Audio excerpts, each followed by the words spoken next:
Hey, bienvenue sur la chaîne Investir avec Delphine et Nicolas. T'as compris? Moi, c'est Nicolas. Ouais, bon, on sait pas avec cette histoire de Yel ou Elle, là. Yel! C'est vrai que ce n'est pas évident, surtout avec ma tronche. Bref. Bienvenue en tout cas dans cette vidéo. Aujourd'hui, on va s'orienter vers les petits budgets. Effectivement, on n'a pas tous la capacité d'acheter une action Tesla, par exemple. L'action doit être vers les 1000 € actuellement. Ça fait un peu cher. Aujourd'hui, on va plutôt s'orienter sur des actions à plus ou moins 30 balles, histoire de détenir des parts réelles d'une société, mais sans faire craquer son PEL. Ce n'est pas parce qu'une action paraît abordable que l'entreprise est forcément toute pourrie ou ne décollera jamais d'ailleurs. Effectivement, je vais essayer de vous le prouver dans cette vidéo. Je vais te proposer quelques sociétés, 3 je crois. On va les décortiquer grâce au bel outil Morning et on regardera aussi tout ça sur Trade Republic, le courtier que j'utilise pour les acheter. D'ailleurs, tous les liens pour ces deux plateformes sont évidemment en description si jamais tu veux y faire un petit tour après avoir fini cette vidéo. Ces liens sont en affiliation et ça nous fera gagner à toi, comme à moi, quelques petits bonus si tu décides de te lancer.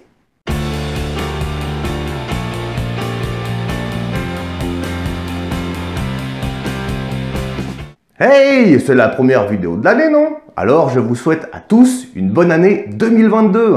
J'espère sincèrement que les fêtes ont été bonnes et que la tata Mireille n'a pas fait trop chier son monde à table et que vous n'avez pas trop dégueulé de partout. Ouais, pas comme toi. N'importe quoi, je sais pas, enfin bon, tata Mireille s'est très bien comportée. Alors, on va essayer de choper quelques entreprises dans différents secteurs histoire de ne pas mettre tous ses œufs dans le même panier et bien se diversifier. Les petits budgets, faut pas se leurrer, c'est un peu ce qu'on a tous, ou quasiment. Mais on peut devenir propriétaire d'entreprise de renommée mondiale pour des fois moins de 30 €. Pour la première société dans le secteur de la consommation courante, j'ai choisi Keurig Dr Pepper Inc. Cette société a été fondée en 1981 et a son siège à Burlington, dans le Massachusetts. Elle a à peu près mon âge, donc elle a eu le temps de voir venir. Sale vieux. Ouais, un petit peu, mais bon. Dr Pepper est une entreprise de boissons en Amérique du Nord. Quoi? Apéro? Non, stop, tu vas pas nous la refaire à chaque fois. Fondée en 1981, oui, mais reformée en 2018 avec la fusion de Keurig Green Mountain et du Dr Pepper Snapper Group. Keurig Dr Pepper a un chiffre d'affaires annuel de plus de 11 milliards $ et près de 27 000 employés. Leur large gamme de plus de 125 boissons chaudes et froides est conçue pour satisfaire pratiquement tous les besoins des consommateurs. En plus de Coca-Cola et de Pepsi, je vais également me prendre un petit Dr Pepper. En route pour Morning, alors, que nous réserve cette belle entreprise? Allez, let's go pour les statistiques de la société. Un rendement de 2,21%, un sûreté dividende de 14 et un score de croissance de 14 également. C'est quand même pas mal. Tu peux appréhender le prix de l'action sur 10 ans, ainsi que l'historique du dividende sans interruption depuis 13 ans à la fréquence de 4 fois par an. Tu vois qu'en 2018, ils ont eu un petit pic à 105 $. Clairement, je ne sais pas si c'est une erreur de Morning ou une erreur de leur part. Bref, voici les finances et le chiffre d'affaires de Dr Pepper. Et pour finir, un retour sur 1 an pour Dr Pepper de plus 15% et un retour sur 5 ans de plus 239%. Pour la deuxième société, on bifurque directement sur le secteur de l'énergie avec l'entreprise canadienne Pembina Pipeline Corporation. En gros, elle s'occupe d'installation de pipeline. Pembina Pipeline a été constituée en société en 1954 et a son siège social à Calgary, au Canada. Le secteur pipeline exploite des sables bitumeux et du pétrole lourd pour une capacité de transport de 3,1 millions de barils de pétrole par jour, d'un stockage au sol de 11 millions de barils, plus du stockage par voie ferroviaire, etc. Le secteur installation offre une infrastructure qui fournit aux clients du gaz naturel, y compris l'éthane, propane, butane, etc. Let's go sur Morning. Alors, que dit le Canada? D'ailleurs, j'y vais cet été. Voici les statistiques pour Pembina. Un rendement de 6,82%, un sûreté dividende énorme de 16 et un score de croissance qui est pas dégueu non plus de 14. La croissance du dividende sur 5 ans est de 6% par an. Voici le prix sur 10 ans les amis.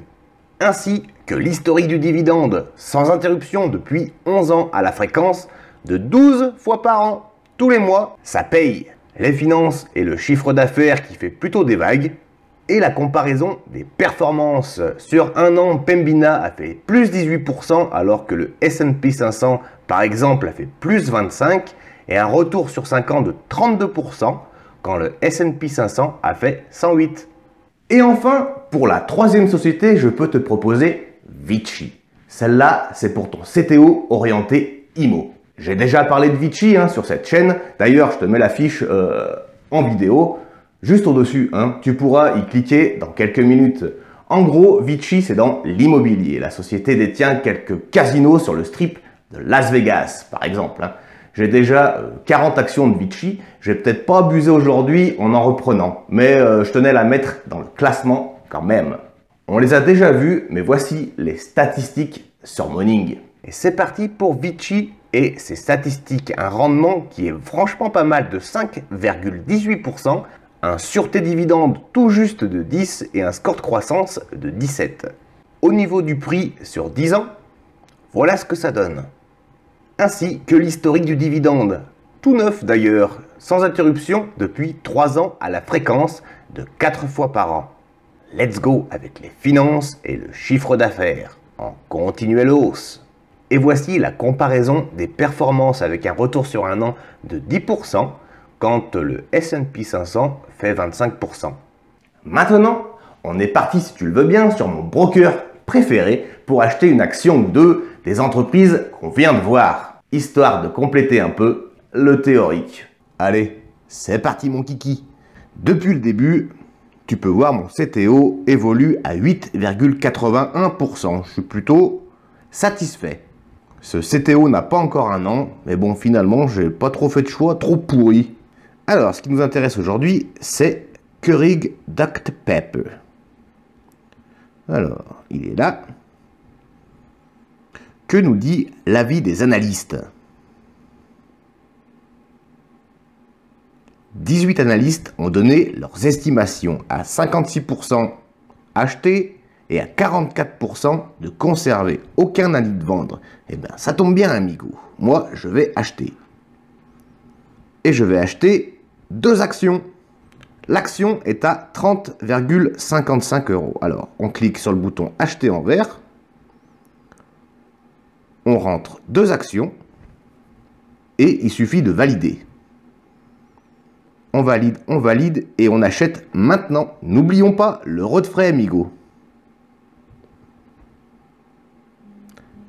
L'ordre est placé. Excellent. Et pour la deuxième, on a dit Pembina. Pipeline. Ah, le Canada. Génial. Pembina est aujourd'hui à 26,27 €. Que nous dit les analystes? 17 analystes ont donné leurs estimations à 35% acheter et à 65% de conserver. Et aucun n'a dit de vendre. Eh bien, écoutez, on va plutôt acheter pour nous. Pour ce faire, acheter une action. Donc ça me coûte 26,55 €. Mais en réalité, c'est à 27,55 € que j'achète car il y a l'euro de frais. Je valide une deuxième fois et on achète.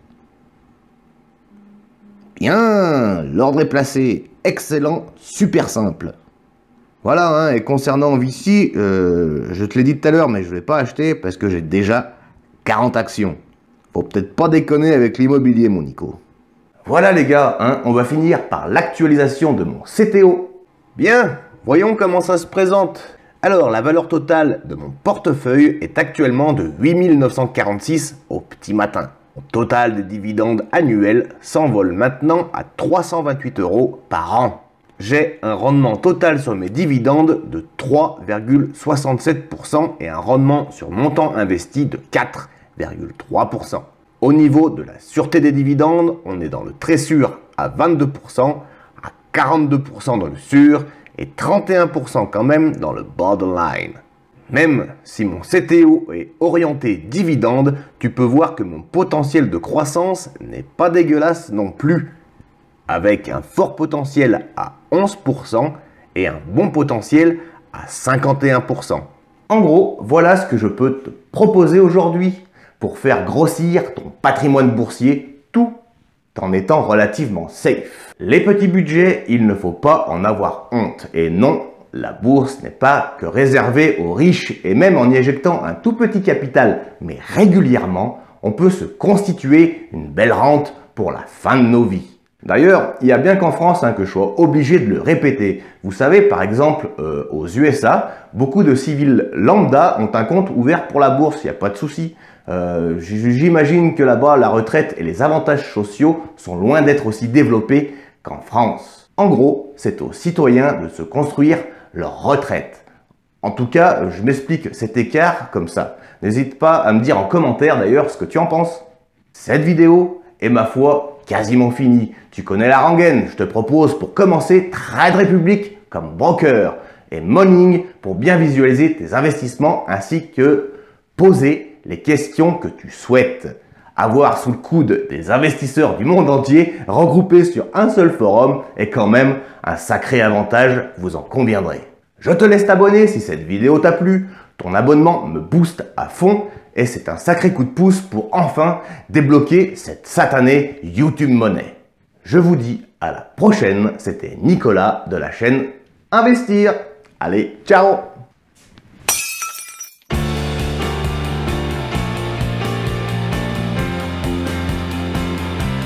Hey, au fait, n'oublie pas de t'abonner, camarade!